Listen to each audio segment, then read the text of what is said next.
नमस्कार मित्रों, मैं ऋषभ सिंह एक बार फिर आपके समक्ष अपना एक नया वीडियो लेकर के उपस्थित हूँ। आज का जो टॉपिक है यह जलमंडल पार्ट 2 से संबंधित है। मेरे चैनल का नाम है अर्थग्राफी विथ ऋषभ सिंह और यह मेरा एक सामान्य सा परिचय है जिसमें मेरे बारे में कुछ बताया गया है। यहाँ से आप देख सकते हैं वीडियो को पुश करके।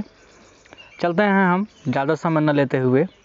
सबसे पहले मैं यह बता देना चाहता हूँ कि मेरा यह जो कोर्स है सिर्फ यहाँ पर दिखाए गए कोर्स के लिए ही इम्पोर्टेंट है।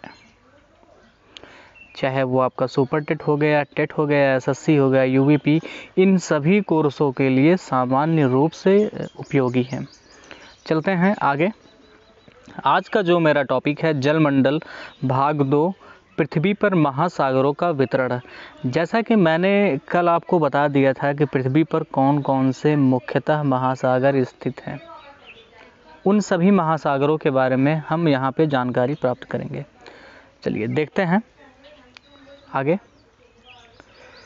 मेरे पिछले वीडियो में कुछ लोगों की शिकायतें थी कि जो लेटर्स हैं वो दिखाई नहीं देते हैं, इसीलिए इस बार मैं जूम करके बता रहा हूँ थोड़ा सा। चलिए बात करते हैं पृथ्वी के महासागरों की। तो पृथ्वी जो है स्थल तथा जल में बटी हुई है। जो इसका सफ़ेद वाला भाग है ये जलीय भाग है, जो इसका काला वाला भाग है ये स्थलीय भाग है, और बीचों बीच से एक रेखा गुजरती है, भूमध्य रेखा। इसके ऊपर आपका उत्तरी गोलार्ध हो जाता है, नीचे दक्षिणी गोलार्ध हो जाता है। बहुत समय जब हमारी पृथ्वी की उत्पत्ति हुई थी, लगभग 20 से 30 करोड़ वर्ष पहले, हमारी पूरी पृथ्वी 2 भागों में बटी हुई थी संयुक्त रूप से। एक जलीय भाग था और एक स्थलीय भाग था। स्थलीय भाग को हमने पैंजिया कहा और उसके चारों तरफ पाए जाने वाले जलीय भाग को हमने पैंथालसा महासागर कहा। अब पैंजिया महाद्वीप का जो अवशेष है आज अंटार्कटिका महाद्वीप के रूप में जाना जाता है, और पैंथालसा महासागर का अवशेष जो है आज प्रशांत महासागर के रूप में जाना जाता है। तत्पश्चात पैंजिया का विभाजन हुआ। पैंजिया 2 भागों में टूट गया, एक उत्तर की तरफ जाने लगा और एक दक्षिण की तरफ जाने लगा। पैंजिया के उत्तर की तरफ वाले भाग को हमने अंगारा लैंड या लारेशिया कहा, जबकि दक्षिण की तरफ वाले भाग को हमने गोंडवाना लैंड कहा। यह हमारा गोंडवाना लैंड कहलाया। वर्तमान में आपका दक्षिणी अमेरिका हो गया, अफ्रीका हो गया, अफ्रीका महाद्वीप, प्रायद्वीपीय भारत, ऑस्ट्रेलिया, न्यूजीलैंड या अंटार्कटिका, ये सभी हिस्से गोंडवाना लैंड के ही हिस्से हैं जो प्राचीन काल में पैंजिया से संबंधित थे। चलते हैं महासागरों पर। अगर हम बात करें महासागरों की तो मुख्य रूप से 3 महासागर पाए जाते हैं। एक आपका प्रशांत महासागर हो गया, जो कि मानचित्र में इधर भी दिखाया गया है और इधर भी दिखाया गया है। दोनों एक ही महासागर है, अलग अलग महासागर नहीं है। बड़ा महासागर है इसलिए दोनों जगह पे दिखाया गया है। दूसरा है आपका हिंद महासागर और तीसरा है आपका अटलांटिक महासागर, जो कि यहाँ पे नीचे दिखाई दिया गया है। लेकिन अगर अन्य किताबों की बात करें और प्रामाणिक तौर पर बात करें तो और भी महासागर स्थित हैं, जिसमें आपका एक आर्कटिक महासागर आ जाता है, दूसरा आपका दक्षिणी महासागर आ जाता है। आर्कटिक महासागर उत्तरी ध्रुव के आसपास स्थित है यहाँ पे, जबकि आपका दक्षिणी महासागर दक्षिणी ध्रुव या अंटार्कटिका महाद्वीप के चारों तरफ, या यूँ कह सकते हैं कि दक्षिणी महासागर के अंतर्गत प्रशांत महासागर, अटलांटिक महासागर और हिंद महासागर, तीनों महासागरों का जल सम्मिलित रूप से जुड़ा हुआ है। अर्थात यहाँ पे कुल महासागरों की संख्या 5 हो जाती है, जिसमें से सबसे पहले हम प्रशांत महासागर देखते हैं। ये है आपका टोटल प्रशांत महासागर, ये पूरा इधर ये हो गया और इधर ये हो गया। इसको हम पूर्वी प्रशांत महासागर कह सकते हैं और इसको हम पश्चिमी प्रशांत महासागर कह सकते हैं।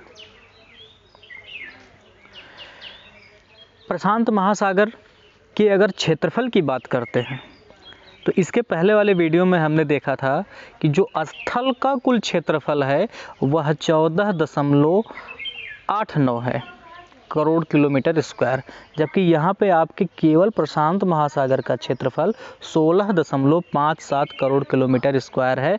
अर्थात इसका जो प्रतिशत है स्थल से भी ज़्यादा है, क्योंकि स्थल का जहाँ पर 29.2% है वहीं पर महासागर का 45.77% है। इसके बाद सर्वाधिक गहरे महासागर की अगर हम बात करते हैं तो सर्वाधिक गहरा महासागर आपका प्रशांत महासागर ही है। इसकी औसत जो गहराई है 4572 मीटर है। उदाहरण के तौर पर देखते हैं, यहीं पे एक गर्त है चैलेंजर या मैरियाना गर्त, जिसकी कुल न्यूनतम जो गहराई है वो 11,022 मीटर है, जो कि पृथ्वी का अब तक का खोजा गया सर्वाधिक गहरा स्थल है या गहरा भूभाग है। इसके बाद चलते हैं हम अटलांटिक महासागर पे।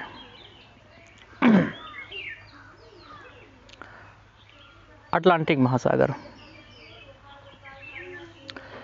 अटलांटिक महासागर आपका दूसरा सबसे बड़ा महासागर है। इसकी गहराई 3,376 मीटर है। इसकी गहराई हिंद महासागर की अपेक्षा कम है, क्योंकि अटलांटिक महासागर में बहुत सारे कटक पाए जाते हैं।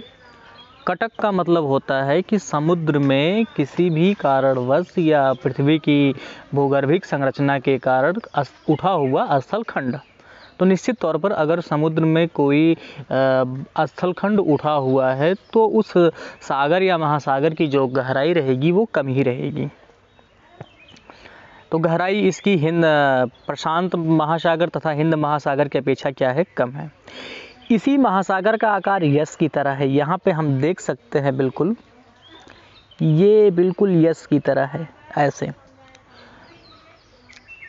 इसको हम आंध्र महासागर कहते हैं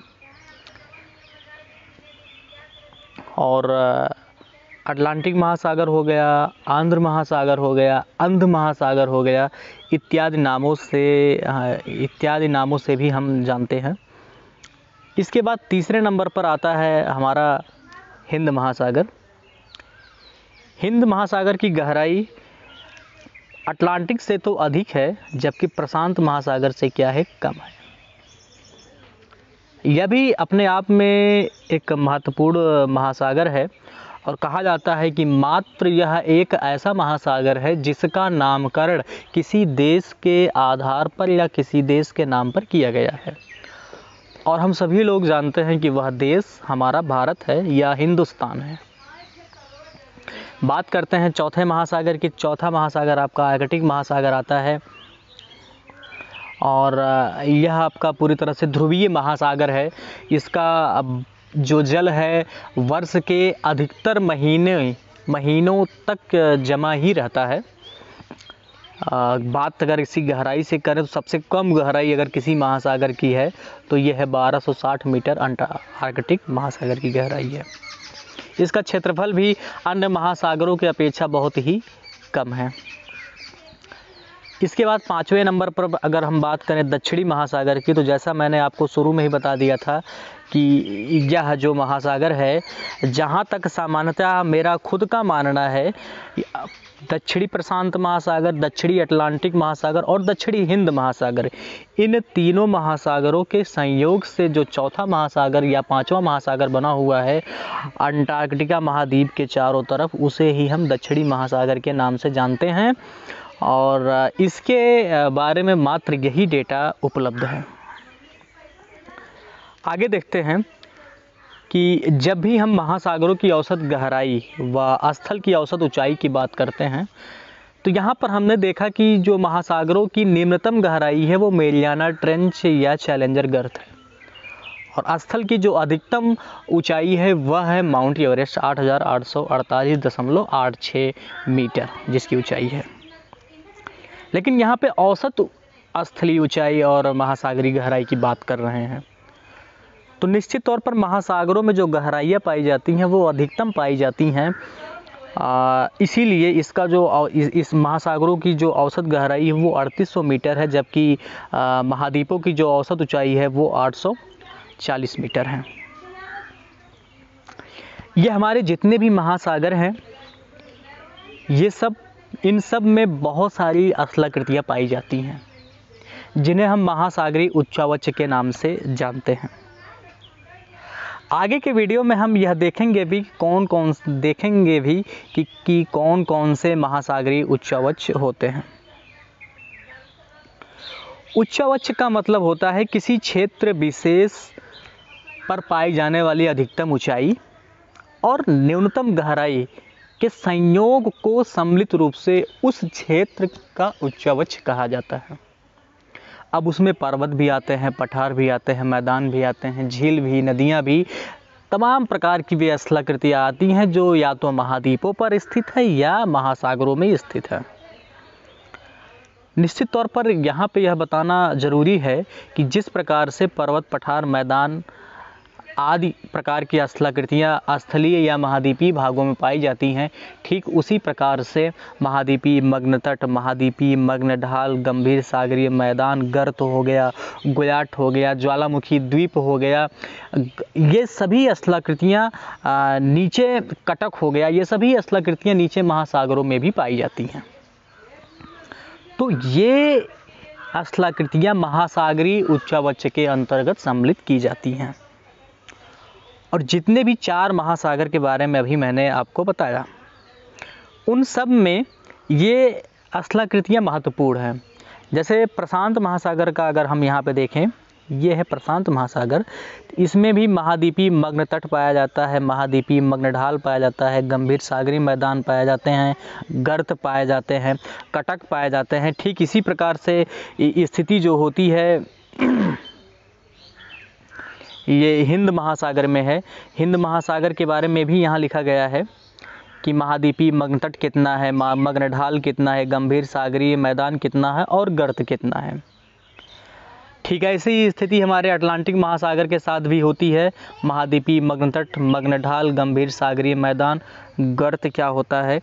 ये जितने भी स्थलाकृतियाँ हैं, ये सभी स्थलाकृतियाँ महासागरीय भागों में पाई जाती हैं। फिर अगर हम इन सब का औसत निकालते हैं तो इन सब के औसत में कुल सागरीय भाग का जो प्रतिशत आता है यहाँ पे दिखाया गया है कि टोटल मग्न तट कितना है, मग्न ढाल कितना है, गंभीर सागरीय मैदान कितना है और गर्त कितने हैं। निश्चित रूप से अगर हम इन चारों को जोड़ देंगे तो हमारा जो परसेंटेज आएगा वो 100% के आसपास आ जाएगा। चलिए, अब ये तो हो गया एक नोट्स के आधार पर अध्ययन। आगे चलिए हम देखते हैं मानचित्र के आधार पर इसका अध्ययन।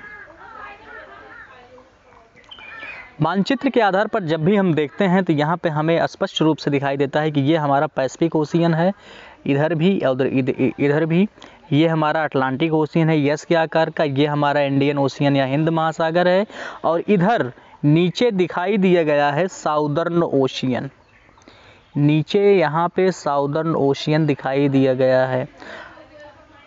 अर्थात मैं जो कह रहा था कि साउदर्न ओशियन कोई अन्य महासागर नहीं है, यह मात्र दक्षिणी प्रशांत महासागर, दक्षिणी हिंद महासागर और दक्षिणी अटलांटिक महासागर का ही विस्तार है, जो कि अंटार्कटिका महाद्वीप के चारों तरफ फैला हुआ है। इसके बाद जो हमारा और महासागर था यह है आर्कटिक ओशियन। यहाँ पे इसको हम ध्रुवीय महासागर के नाम से भी जानते हैं। जैसे जैसे हम किसी महाद्वीपीय भाग से सागर की तरफ जाते रहते हैं वैसे वैसे सागर की गहराई बढ़ती चली जाती है। महाद्वीपों से सटे जो सफ़ेद भाग हैं, महाद्वीपों से सटे जो सफ़ेद भाग हैं वो महाद्वीपीय मग्न तट कहलाते हैं। जैसे आपने आप यहाँ पे देख रहे हैं बिल्कुल सफ़ेद, भारत के बिल्कुल किनारे किनारे पे बिल्कुल सफ़ेद है। और यहाँ पर अफ्रीका महाद्वीप, यहाँ आपके जो इंडो चाइना पेनिनसुला है यहाँ पे, ये ऑस्ट्रेलिया का हो गया। और इधर देखिए आप, इधर सफ़ेद, ये महाद्वीपीय मगरतट कहलाते हैं। अर्थात यहाँ पे जो इनकी गहराई होती है बहुत ही कम होती है, क्योंकि ये महाद्वीप से सटे हुए भाग रहते हैं। और जैसे जैसे इनसे दूर हम जाते रहते हैं, महाद्वीपीय मग्नढाल, महाद्वीपीय मग्नढाल, गंभीर सागरी मैदान, गर्त, गुयाट, कटक इत्यादि स्थलाकृतियाँ पाई जाती हैं, जिनके बारे में आगे आने वाले वीडियो में डिटेल्स में बताया जाएगा कि कौन कौन से कटक हैं, कौन कौन सी गर्त हैं, कौन कौन सी खाइयाँ हैं, कौन कौन से ऐसे पर्वत हैं जो महासागरों में पाए जाते हैं। यहाँ पर मेरा यह वीडियो समाप्त होता है। आप सभी लोगों से विनम्र निवेदन है कि आप कृपया मेरे इस चैनल को पसंद करें, इस वीडियो को पसंद करें, चैनल के साथ जुड़ें और महत्वपूर्ण सुझाव देने के साथ साथ इसे शेयर भी करें। धन्यवाद।